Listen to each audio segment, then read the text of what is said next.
जिनके दर्शन से कटे जन्म जन्म के पाप, जिनके सुमिरन से मिटे भव भव के संताप, जिनका उज्ज्वल ध्यान है तीन लोक में सार, ऐसे वीर जिनेश को वंदू बारंबार, ऐसे वीर जिनेश को वंदू बारंबार। बोलिए वीतराग भगवान महावीर स्वामी की जय। अनंत करुणानिधि, वात्सल्य वारिधि, सिद्धांत पारगामी, धर्म के स्वरूप को स्पष्ट दर्शाने वाले वीतराग भगवान महावीर स्वामी को भावों से वंदन। वर्तमान आचार्य सम्राट ध्यान योगी युग पुरुष शिवाचार्य भगवान के श्री चरणों में कोटि कोटि नमन करती हूँ। मम हृदय निवासिनी गुरनी मैया सरल आत्मा स्वर्ण संयम आराधिका श्री वीणा जी महाराज साहिब के श्री चरण कमलों पे शत शत वंदन करने के उपरांत धर्म प्रेमी बंधुओं, माताओं एवं भवि जीवों, आप प्रतिदिन जिन वाणी का पान कर रहे हैं, आई होप कि मैं उम्मीद करती हूँ कि आप सुने हुए पर अवश्य में आचरण करेंगे। कुछ दिन पूर्व मैंने आपके समक्ष मल्लीनाथ भगवान, जो हमारे 24 तीर्थंकरों में से 19वें तीर्थंकर हैं, उनके पूर्व भव का जन्म गुरु कृपा से सुनाने का प्रयास किया और दीक्षा तक का प्रसंग आज आप विराम की ओर आपको लेकर के जाना है इस कथा के। तो आज मैं कहना चाहूँगी आप सभी से कि इस कथा प्रसंग में से आपने कुछ ना कुछ अवश्य में ग्रहण करना है। बात कहने की ये है कि महापुरुषों ने कहा है, त्याग में ही सुख है और भोग में दुख है। और यदि भोग विलास में कोई आत्मा पड़ भी जाती है तो कोई भी सद्मार्ग सदुपदेश आपको ग्रहण करने का अवसर मिले तो उस अवसर को कभी खाली ना जाने दें, उस पर चिंतन करे, मनन करे और त्याग के मार्ग पर अग्रसर होएं। यही सद्भावना मेरी आप सभी के प्रति है। तो आप प्रसंग श्रवण कर रहे थे, अरहती दीक्षा कैसे होती है। आप सभी ने, धर्म प्रेमी बंधुओं ने, माताओं ने, भवि जीवों ने बहुत बार मुमुक्षु आत्माओं की दीक्षाओं को देखा है, अटेंड किया है। आप दीक्षाओं महोत्सवों में बैठे हैं जा कर के, आपने सुना भी है सामायिक चारित्र कैसे देते हैं। आपने देखा है कि 8 दिनों के बाद भी किस प्रकार से महोत्सव करने के पश्चात 5 महाव्रत 5 रतन दीक्षार्थी की झोली में डाले जाते हैं। लेकिन यहाँ प्रसंग चल रहा है मल्लीनाथ भगवान का, जो दीक्षा लेने जा रहे हैं, संयम ग्रहण करने जा रहे हैं। वैसे तो वो संयम ही आत्मा है, पर परंपरा की अपेक्षा से भी यहाँ पर सब कुछ बताया है। परंपरा आपको श्रवण कराई जा रही है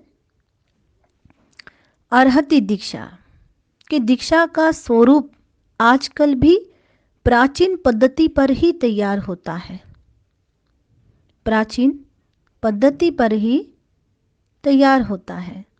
ऐसे ही तो संस्कृति जीवित रहती है। तीर्थंकरों की पालकी को देवता, पुरुष तथा असुर आदि सभी उठाते हैं।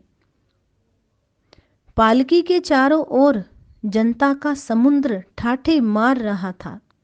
पालकी ऐसी लगती थी कि मानो समुद्र में नौका तैर रही हो। उस समय देवलोक के देवता भी वहां उपस्थित थे। वे चरम चक्षुओं से नजर नहीं आते, दिव्य नेत्र ही उन्हें देख सकते हैं। देवों का वेक्रिय शरीर होता है, कार्मण तथा तेजस शरीर तो सबके साथ रहता है। ये दोनों शरीर अति सूक्ष्म होते हैं। महापुरुषों ने फरमाया, हम सब का औदारिक शरीर है। देवता वेक्रिय शरीर के द्वारा जैसे भी रूप बनाना चाहे बना सकते हैं। जीवों के साथ राग द्वेष के कारण देवता प्राणी के सुख व दुख का निमित्त भी बनते हैं, ऐसा महापुरुष फरमाते हैं। कहीं कहीं पर तो ये डरावना रूप भी बनाकर आ जाते हैं। देवता अपनी इच्छा अनुसार कितने ही रूप धारण कर लेता है। वहाँ उच्च कोटि के देवता भी मल्ली कुमारी जी की पालकी को उठाने के लिए आए हैं। धीरे धीरे वे मिथिला से बाहर सहस्त्रार वन में पहुंच गए। सहस्त्रार वन में पहुंच गए। वहां पहुंचकर उन्होंने पालकी को नीचे रख दिया। मल्ली कुमारी जी पालकी से नीचे उतरी। गृहस्थ के कपड़े तथा आभूषण उन्होंने उतार दिए। देवताओं द्वारा प्रदत्त एक देवदुष्य वस्त्र उन्होंने ग्रहण किया। अपने काले केशों का लुंचन करके उन्होंने वे केश शक्रेंद्र को दे दिए और शक्रेंद्र ने उन केशों को, बालों को अपनी अंजलि में धारण कर लिया। सो ये रिवाज आज भी है कि दीक्षार्थी मुमुक्षु आत्मा की शिखा लुंचन होती है और माताएं उनका बाल अपनी झोली में लेती हैं। कहते हैं कि अंजलि में उन्होंने धारण कर लिया शुक्रेंद्र ने, और उनके वस्त्र आभूषण उसी माता प्रभावती ने अपनी आंचल में धारण किए। उनकी माता प्रभावती ने, देखिए मोह की दशा तीर्थंकर की दीक्षा पर भी माता की आंखों में आंसू आ जाते हैं। दीक्षार्थी किस प्रकार से अपनी आत्मा का कल्याण करते हैं कि ममता माँ बाप की कभी खत्म नहीं होती। हालांकि तीर्थंकर की दीक्षा अनिवार्य है, किंतु मोह छलांग मारे बिना नहीं रहता। मोह कहीं भी हो वे अवश्य छलक उठता है। कोई विरला ही ऐसा व्यक्ति हो सकता है जो बिल्कुल निर्मोही हो। उसके चेहरे पर आंसुओं और खुशियों का एक अनोखा ही संगम नजर आ रहा था। खुशी इस बात की थी माता प्रभावती को कि उनकी पुत्री के रूप में तीर्थंकर को जन्म दिया था उन्होंने। भरी कहते हैं, मेरी पुत्री तीर्थ की स्थापना करके अपने नाम को चरितार्थ करेगी, ऐसा माँ प्रभावती सोच रही है। इस बात का उसे अपार हर्ष भी हो रहा था। ऐसा होना स्वाभाविक है। महापुरुषों ने कहा भी है, जिसका चित्त इस अपार चिदानंद सिंधु पर ब्रह्म में लीन हो गया है, उसकी माता कृतार्थ हो गई है और ये पृथ्वी उससे पुण्यवती हो गई। कोई भी दीक्षार्थी दीक्षा के बाद यदि उपाध्याय तथा आचार्य बन जाए, सिंहासन पर बैठकर प्रवचन देने लग जाए, तो उसके माँ बाप प्रसन्न होते ही हैं। माँ बाप के मन में अपन तव के कारण ही मोह जागता है। इसी के कारण महानता के सिंहासन पर उसे आसीन देखकर उन्हें हर्ष भी होता है। माँ प्रभावती को ये अनुभूति उसी व्यक्ति को संभव है जिसके परिवार में से कोई व्यक्ति दीक्षित हुआ हो। नकली माँ बाप को क्या दुख वे हर्ष होगा। अतिथि संविभाग व्रत से प्रेरित होकर यदि कोई अपने भोजन में से मुनि के पात्र में कुछ डाले तो उसे निर्जरा के रूप में महान लाभ होता है, किंतु यदि कोई बाहर का व्यक्ति किसी घर का आहार पानी बहराने लगे धर्म लाभ लेने के लिए, तो व्यवहारिक दृष्टि से अनुचित तो है ही, धार्मिक दृष्टि से भी उसे कोई विशेष लाभ नहीं हो सकता। धर्म प्रेमी बंधुओं, माताओं, भवी जीवों, यदि गृह स्वामी की आज्ञा लेकर वह भोजन बहराता भी है तो भी उसे लाभ बहुत ही कम होगा।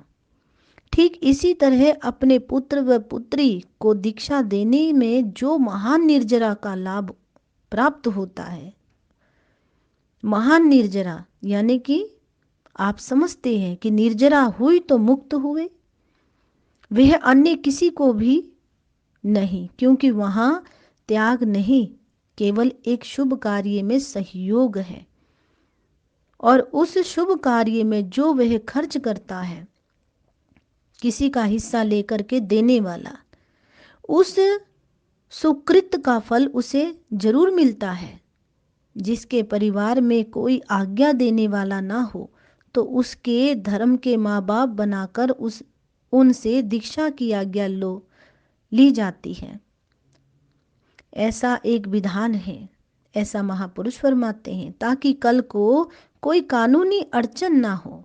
किंतु जब कभी ऐसे लोगों के किसी पुत्र या पुत्री को वैराग्य हो जाता है तो वे उन्हें संयम पथ पर जाने से रोकने में कोई कोर कसर बाकी नहीं छोड़ते।